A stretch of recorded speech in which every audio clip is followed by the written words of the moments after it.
We needed to do something more to bring us up in the world, and we thought that going to a signatory house would help that. And just sort of explain this, a non-union house, people will come for because we do parties and we do events and we do schools and theater and TV and all that stuff. For a union house, the union shows will come here, and you're technically able to do them, because a union show, you're not supposed to go to non-union work. You're supposed to have it covered by union workers. And so we can now have TV shows and films come in, and we can do stuff for them.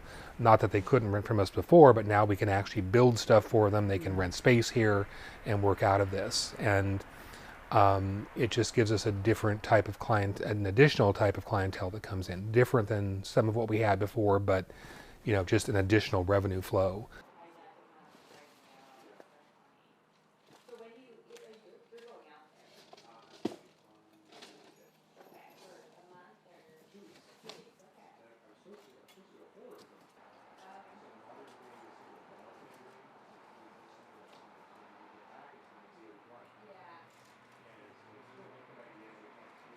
A lot of people were trying to rush and get a bunch of stuff, so they had product to put out there. We sort of saw some of that. We saw some of the things happening with that. And then we sort of stopped seeing people we had been seeing for shows, which is unfortunate. And then, of course, because we moved in here in January, mid-January, we've been trying to get stuff set up in here. We've been doing business and shows out of the work we've been doing. And then having this happen on top of this, we weren't able to continue if we'd had the money to get the rest of the cages finished, to get the other stuff done. So it really has affected us. What would be great, Deborah, if you could please, is to pull and open the sleeves. Okay. The white sleeves. They're going to need to be recut. Oh, really? Keep those look great. Thank you. Perfect. Thanks. We are definitely feeling the effects financially. Luckily, we've had some events going on, which has helped, but it's, again, not the money that we need. It's a help.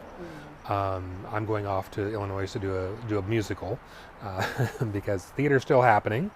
The schools are sort of winding down, and we do a lot of schools, but right now they're winding down too. So everything that we were projecting and do is sort of, again, stopped.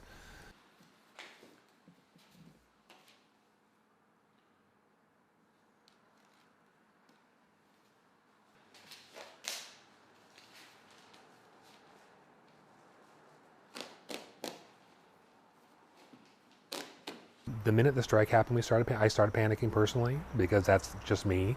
Because I'm always thinking ahead of what's down the line. How do we make this happen? And we've got to pay the bills, and we've got to pay the people, and it just, what can I do to make more work in here? And so it means, doing more theater work or doing whatever. But, it's like you can't, knock a person over the head and drag them in and say rent clothes. I mean, they need to come to you when they need something. Down to there.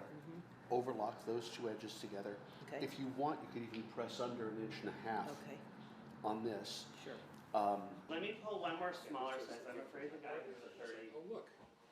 34 inch. Wow. I think the writers are not asking for anything that they shouldn't have.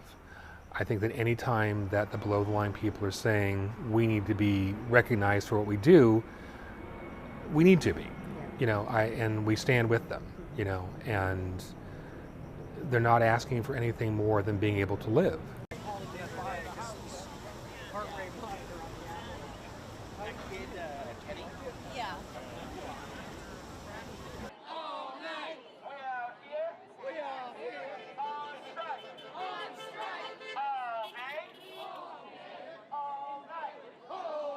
You see obviously this much broader ripple of impact beyond just the writers' rooms, because when those writers' rooms shut down, then the support staffers, the showrunners' assistants, the writers' assistants, the production assistants, all of that shuts down immediately too, and they're not part of the same guild.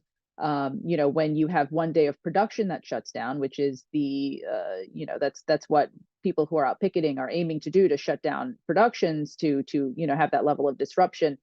You know, one day of production on a movie set, for example, generates hundreds of thousands of dollars to the local economy. So you're also talking about, you know, set builders, craft services, hair and makeup, costumers. There's a whole assortment of professions that are impacted by the strike.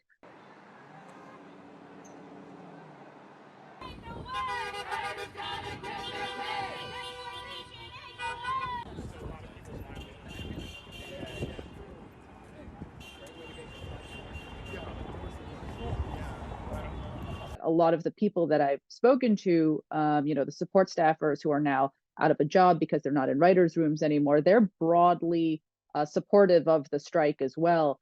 And again, I think that speaks to the squeeze that a lot of other professions are also feeling outside of a writer's room.